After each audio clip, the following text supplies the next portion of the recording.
मैं डॉक्टर सुप्रभा टुट्टी, हिंदी विभाग, केस कॉलेज सरायकेला, कुल्हान यूनिवर्सिटी चाईबासा। आज मैं आप लोगों के सामने गोदान उपन्यास चर्चा करने के पूर्व उपन्यास के बारे में थोड़ी जानकारी आपको देना चाहती हूँ। उपन्यास को समझने के लिए हमें उपन्यास क्या है, उपन्यास की परिभाषा क्या है और इसके साथ ही साथ उपन्यास के तत्व क्या हैं, इन सारी बातों को जानना आवश्यक है। तो आइए हम सबसे पहले उपन्यास की परिभाषा एवं उसके तत्वों पर विचार करेंगे। हिंदी के लिए उपन्यास शब्द नया नहीं है, यद्यपि उसका जो समकालीन रूप है वह एकदम नया है और अंग्रेजी के माध्यम से हिंदी में आया है।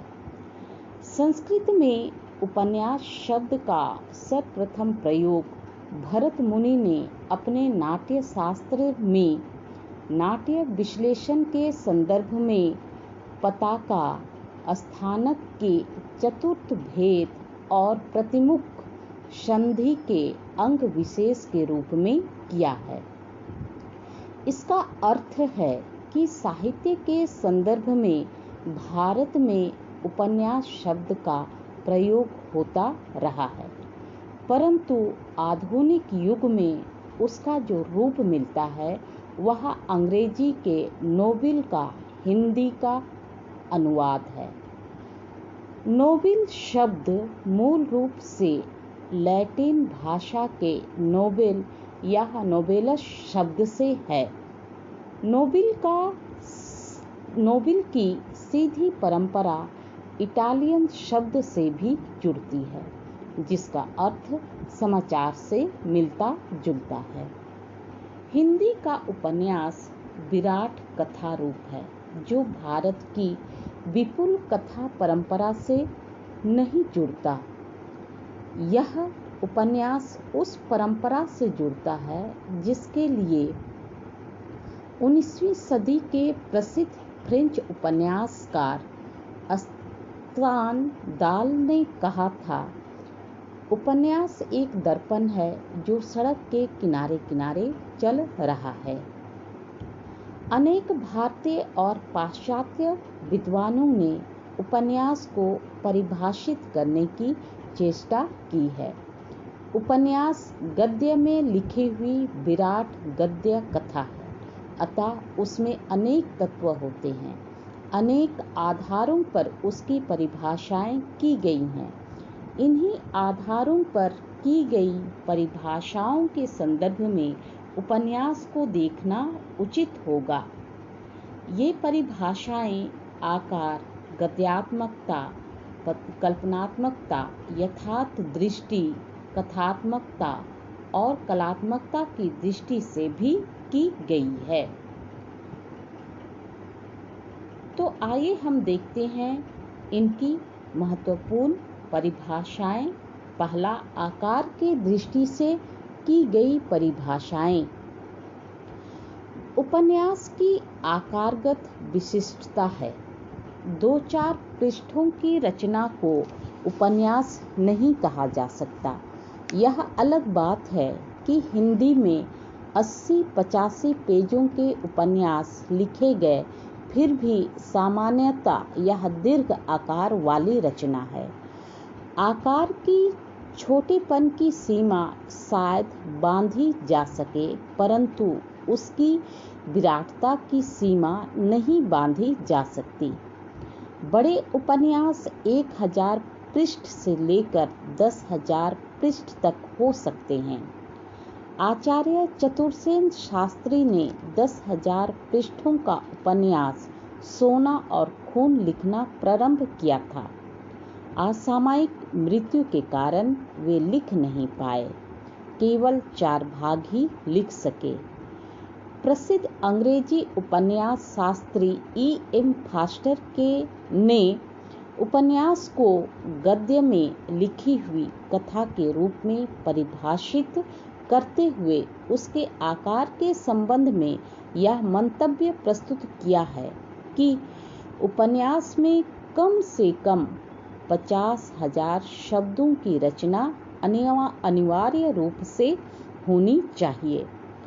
इसी प्रकार से फ्रेंच विद्वान एविल शेविल ने उपन्यास की परिभाषा करते हुए लिखा है कि वह एक निश्चित आकार का ऐसा आख्यान है जो गद्य में लिखा गया है।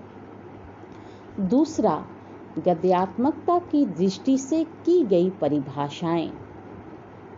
उपन्यास मूलतः गद्य की विधा है।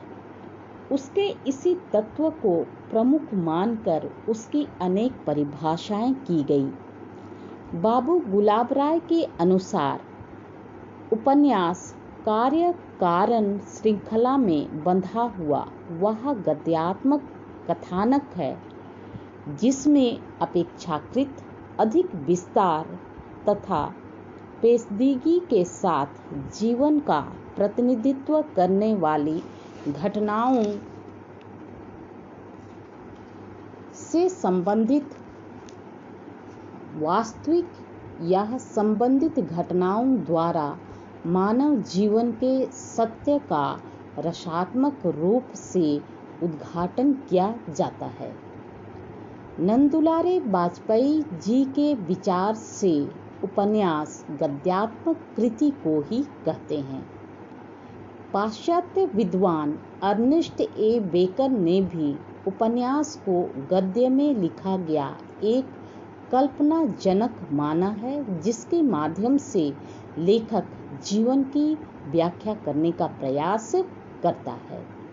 राजफक्स ने उपन्यास को जीवन गद्य कहा है। इस प्रकार उपन्यास में गद्य की प्रमुखता को लेकर कई परिभाषाएं प्रस्तुत की गई। तीसरा, यथार्थ दृष्टि से की गई परिभाषाएं। उपन्यास आधुनिक युग की विधा है। आधुनिक युग में आदर्श के स्थान को महत्व दिया जाता है। प्रत्येक साहित्य विधा में यथार्थ चित्रण को प्रमुखता दी जाती है। उपन्यास पूर्णता या अंशता भी कल्पना या अलौकिकता के तत्व पर आश्रित होकर नहीं चल सकता। आधुनिक उपन्यास का तो मुख्यतः महत्व ही उसके स्वरूपगत यथार्थ में है। पाश्चात्य उपन्यास के विकास से तो यह भी संकेत मिलता है कि यथार्थ तत्व की कथा साहित्य में वृद्धि से ही इस कथा रूप के विविध उपभेद विकसित हुए। उपन्यास में जीवन के सत्य का वास्तविक चित्रण किया जाता है। हेनरी जेम्स ने उपन्यास में यथार्थ चित्रण की प्रवृत्ति को उसके स्वरूप निर्माण में सहायक बताया है। चौथा, कथात्मक दृष्टि से की गई परिभाषाएं। उपन्यास आधुनिक युग का सर्वाधिक ख्याति प्राप्त कथा रूप है। जब से उसका विकास हुआ तभी से उसमें कथा की प्रवृत्ति प्रमुख रही है। अतः बहुत से सिद्धांत शास्त्रियों ने इसे परिभाषित करते समय इस तथ्य को विशेष रूप से ध्यान में रखा है। विलियम हेनरी हडसन ने उपन्यास में कथात्मकता के तत्व को मुख्य बताते हुए उसकी परिभाषा के रूप में कहा है कि उपन्यास में और कोई तत्व चाहे जिस रूप में हो, परंतु कथात्मकता के तत्व की अनिवार्यता के कारण वह एक कहानी तो अवश्य है। इन परिभाषाओं के अतिरिक्त उपन्यास की और भी अनेक दृष्टि से परिभाषाएं की गई हैं, जैसे कल्पनात्मकता, चित्रात्मकता और कलात्मकता। कलात्मकता की दृष्टि से उपन्यास के मनोरंजन पक्ष पर विचार किया गया है। हेनरी जेम्स की धारणा है कि कला के प्रश्न को नैतिकता से संबंध नहीं करना चाहिए। पाश्चात्य विद्वानों और भारतीय मनीषियों ने दर्जनों परिभाषाएं दी हैं। इसके बावजूद कोई परिभाषा ऐसी नहीं है कि जिसे उचित परिभाषा कहा जा सके। परिभाषाएं उसके स्वरूप के क्रमिक विकास को दिखाती हैं। उपन्यास कथा साहित्य का चरम विकास है। उपन्यास विकास की भिन्न भिन्न परिभाषाओं और धारणाओं पर विचार करने के उपरांत हम इस निष्कर्ष पर आते हैं कि विविध विद्वानों ने प्रायः विभिन्न दृष्टियों से उपन्यास के स्वरूप पर विचार किया है और उसकी परिभाषाएं की हैं। अनेक प्राचीन और नवीन, प्रचलित और अप्रचलित, सामान्य और विशिष्ट धारणाएं इस क्षेत्र में प्रचलित रही हैं। औपन्यासिक परिभाषाओं में कुछ यदि उसके स्वरूप को आधार बनाकर प्रस्तुत की गई है तो उसके आकार को ध्यान में रखकर, और कुछ उसके तत्वों से संबंधित हैं और कुछ उसके परिवेशगत आधार पर। इसलिए यदि उपन्यास को परिभाषित करना होगा तो कुछ इस प्रकार कहना होगा कि उपन्यास आधुनिक जीवन की विसंगतियों को प्रकट करने वाली ऐसी विराट कथात्मक गद्य कृति है जो नवीनता, यथार्थ और कल्पना के द्वारा पाठक को मग्न करती है। उपन्यास की परिभाषा विषयक हिंदी के विचारकों के मत देखने से जो निष्कर्ष निकलते हैं उसके अनुसार उपन्यास हिंदी के साहित्य का एक अपेक्षाकृत नवीन रूप है। इस कारण शास्त्रीय दृष्टिकोण से उनके रूप निरूपण के प्रयत्न प्राचीन साहित्य में नहीं मिलते। उसके असाधारण प्रचार का कारण भी उसकी यही रूपात्मकता, नवीनता है। साहित्य के उद्देश्य की पूर्ति के दृष्टि से उपन्यास किसी भी अन्य माध्यम का अपेक्षाहीन रूप नहीं है, इसलिए उसका महत्व उसकी अपेक्षा अधिक है। इसके अतिरिक्त आधुनिक युग को गद्य का युग कहा जाता है। उपन्यास की परिभाषा की दृष्टि से प्रेमचंद बहुत सही दृष्टि से देखते हैं। वे उपन्यास को मानव जीवन का चित्र मात्र समझते हैं। इनसाइक्लोपीडिया ब्रिटेनिका के अनुसार उपन्यास की जो परिभाषा प्रस्तुत की गई है उसे प्रस्तुत करने के साथ ही इस प्रश्न को समाप्त किया जा सकता है। उनके अनुसार उपन्यास का मूल आधार उसमें निहित यथार्थ का तत्व है। उपन्यास में मानव जीवन के सत्य का सामायिक चित्रण प्रस्तुत किया जाता है। इस प्रकार हमने देखा कि उपन्यास की विभिन्न विद्वानों के द्वारा विभिन्न परिभाषाएं दी गई हैं। अब हम आगे देखेंगे उपन्यास के तत्व। मुंशी प्रेमचंद उपन्यास को मानव जीवन का इतिहास मानते हैं। उपन्यास कथा साहित्य का चरम विकास है। जो हो चुका उसे उलट पुलट कर और कल्पना का रंग देकर उपन्यासकार जो हो सकता है की संभावना व्यक्त करता है। कहानी के समान उपन्यास के भी 6 तत्व होते हैं। पहला, कथानक अथवा कथा वस्तु। दूसरा, पात्र एवं चरित्र चित्रण। तीसरा, संवाद योजना अथवा कथोपकथन। चौथा, भाषा शैली। पांचवा, देश काल एवं वातावरण। और छठा, उद्देश्य। कुछ लोग शीर्षक को भी उपन्यास का तत्व स्वीकार करते हैं। इन्हीं पर उपन्यास की सफलता एवं पूर्णता आधारित रहती है। आइए हम इन तत्वों का संक्षिप्त परिचय इस प्रकार से पाते हैं। पहला, कथानक अथवा कथा वस्तु। कथानक शब्द का प्रयोग अंग्रेजी के प्लॉट PLOT शब्द के स्थान पर किया जाता है। उपन्यास की विधा और इसके तत्व पाश्चात्य साहित्य से आए हैं। कथानक या कथा वस्तु ऐतिहासिक अथवा काल्पनिक दोनों प्रकार का हो सकता है। उपन्यास में अनेक घटनाएं एवं सहायक कथाएं भी रहती हैं। उपन्यास के कथानक में गतिशीलता के साथ साथ उत्सुकता का गुण भी होना चाहिए। कथानक उपन्यास का मूल आधार होता है। उपन्यास के कथानक में निम्नलिखित गुण होने चाहिए। पहला, पारस्परिक संबद्धता। दूसरा, वैचारिक मौलिकता। तीसरा, घटनात्मक सत्यता। चौथा, शैलीगत निर्माण कौशल।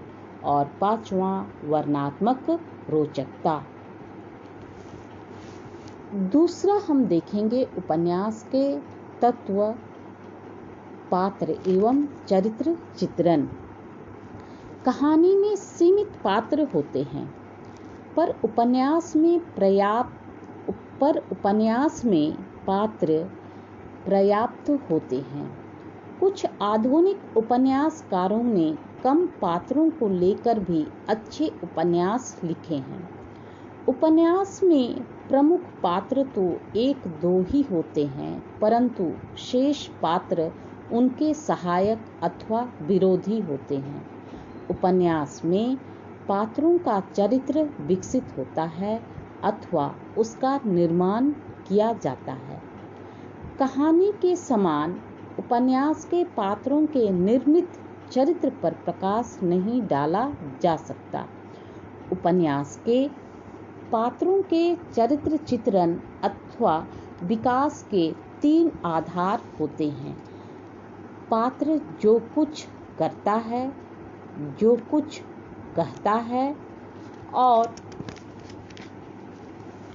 दूसरे पात्र उसके विषय में जो कुछ कहते हैं, उसी के आधार पर उसका चरित्र आकार ग्रहण करता है। उपन्यास में लेखक भी पात्र के चरित्र का परिचय देता है। तीसरा, कथोपकथन अथवा संवाद योजना। यह तत्व नाटक का अनिवार्य तत्व है, पर उपन्यास में भी कहीं-कहीं इसका सहारा लिया जाता है। संवाद योजना अथवा कथोपकथनों को स्थान देने से उपन्यास में वास्तविकता आती है और उसके पात्र लेखक के साथ कठपुतली प्रतीत होने के स्थान पर जीवंत एवं स्वतंत्र व्यक्तित्व वाले मालूम होते हैं। उपन्यासों के संवाद वैसे तो संक्षिप्त, सरल और स्वाभाविक होने चाहिए। लंबे संवाद अस्वाभाविक प्रतीत होते हैं। नाटक में कुछ घटनाओं की सूचना देने के लिए लंबे संवादों को स्थान देना पड़ता है। उपन्यास में ऐसी व्यवस्था नहीं है। उपन्यासकार किसी भी घटना अथवा गतिविधि का स्वयं वर्णन कर सकता है। कथोपकथन कथानक के विकास के साथ ही पात्रों के चरित्र की व्याख्या करते हैं। अच्छे संवाद में स्वाभाविकता, संक्षिप्तता, संबद्धता, अनुकूलता और मनोवैज्ञानिकता के साथ साथ स्वउद्देश्यता भी होना चाहिए। चौथा, भाषा शैली। उपन्यास की भाषा उसके प्रकार पर निर्भर करती है। उपन्यास यदि समसामयिक जीवन से संबंधित होगा तो उसमें संस्कृत के तत्सम शब्द कम और देशज अंग्रेजी अथवा उर्दू के शब्द अधिक होंगे। यदि उपन्यास मुगल कालीन इतिहास से संबंधित है तो तो उसके पात्र मुसलमान हैं, तो उसकी भाषा में प्रचलित खड़ी बोली के साथ अरबी फारसी शब्द भी स्थान पाते हैं। प्राचीन भारतीय परिवेश को प्रस्तुत करने वाले उपन्यासों में संस्कृत के तत्सम शब्दों की अधिकता होती है। प्राचीन उपन्यासकार भाषा की शुद्धता पर अधिक ध्यान देते थे। आजकल के अधिकांश उपन्यासकार सरल और चालू भाषा में लिखते हैं। उपन्यास की रचना शैलियाँ भी कहानी के समान अनेक प्रकार की हो सकती हैं। पांचवा, देशकाल अथवा वातावरण।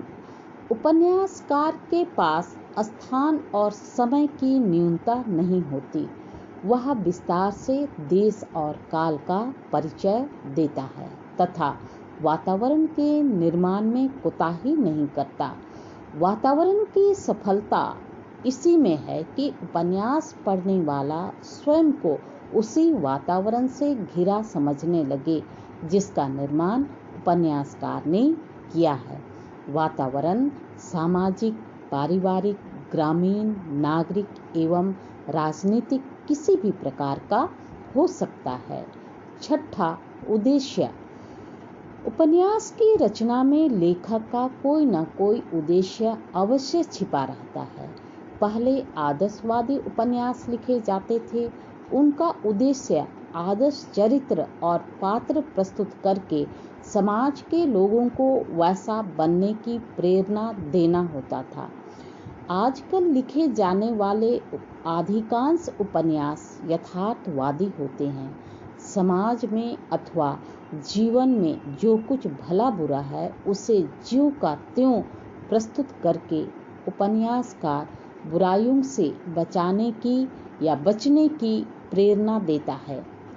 प्रेमचंद जी ने आदर्श उन्मुख यथार्थ का चित्रण अपना उद्देश्य रखते हैं। कुछ उपन्यासकार ऐतिहासिक परिवेश में वर्तमान काल की समस्याओं का समावेश कर देते हैं। और सातवां, शीर्षक। कहानी के समान उपन्यास का शीर्षक भी महत्वपूर्ण होता है। शीर्षक मनुष्य के शरीर के सिर के समान होता है। जिस प्रकार शीर्ष से मनुष्य पहचाना जाता है, उसी प्रकार शीर्षक उपन्यास की पूर्ण पहचान बनाता है। तो इस प्रकार हमने आज उपन्यास की परिभाषा एवं उसके तत्वों पर विचार किया।